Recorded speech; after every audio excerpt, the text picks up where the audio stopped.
Juan, can you come up to the podium, please?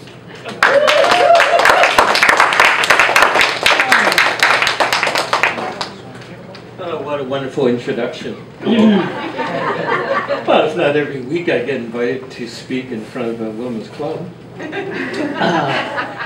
Anyways, getting back to the subject at hand, Stephen was talking about his father, and I'll mention about my father because it is related to the food topic. My father had 6 children, and he actually had 7. The first one was in China because he had 2 wives, and my mother was his second wife. So that was how we have the 6. And unfortunately, they sort of, in the early days in Chinatown, you know, you were living in very crowded condition, and the survival rate was very low in those early days. And so in the end, there were 3 of us that came out of it. And when I was growing up, because I was the youngest in the family, because I was 7 years behind my sister, when my siblings left home, I was alone with my father when I was about 10, and it was wonderful because I was treated like a, well, not a spoiled child, but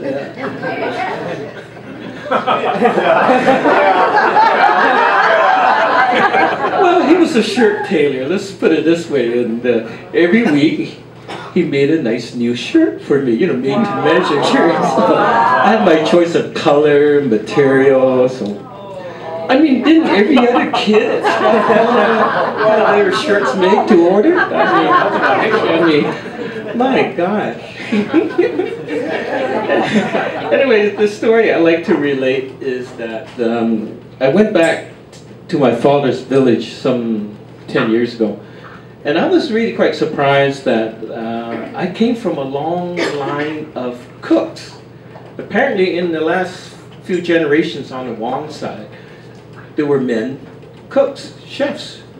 I couldn't believe it. As a matter of fact, when I was in the village, I was talking to these ladies in the kitchen, and I was looking around because I was yapping away. I was sort of telling them what was happening in Vancouver. And I was looking around, and I couldn't find any of the men folks. And then, towards the end of the afternoon, one of the men folks came into the house and said, "Come on, dinner's ready." And I said, "You're kidding, here we are sitting in the kitchen, you know, where you guys been cooking dinner?" Well, they were cooking dinner outside on the front of the house. And it was wonderful. They had fresh prawns and had these different specialty that was really amazing. And again, it was all cooked by the men. And I said, wow, this is fabulous. Now, the reason why I say this is because my father became a widower when my mother died. I was about 1.5 years when my mother died. So he cooked for my siblings and myself. And all he had was a wood-burning stove and 2 hot plates. And it was mainly from the hot plates he cooked meals on. And he didn't have a wok, but he had a frying pan. But he also had like a Dutch oven, and the Dutch oven was wonderful for making soup, dunking a live crab into hot water. He made all sorts of wonderful stuff in that Dutch oven and the frying pan. So it was really, really remarkable, and I wish my father would have lived long enough to write a book on how to cook dinner on hot plates, because how many people can actually cook on a hot plate? Right. So it was really quite an art, the way my father was doing it. And anyway, because he was a single parent and my oldest sibling left home, I was left alone. But what my father did was every day he closed up shop, made dinner, and then he promptly left at 7 o'clock. And what he did was he went down Hastings Street to Lee's confectionery store, and George Lee was his closest friend. I think they came to China, or came to Vancouver on the same boat from China. So he was helping out George Lee at the confectionery, store on Hastings near Columbia. And he went down every night, and then he would come home around about midnight.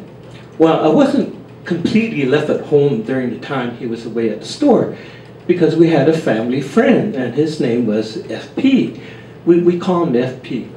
And FP was very nice to me. He took me out for a walk, he took me to the movies, he took me to see Father at the confectionery store. So he kept me amused. He was a smoker, and he used to entertain me quite a bit by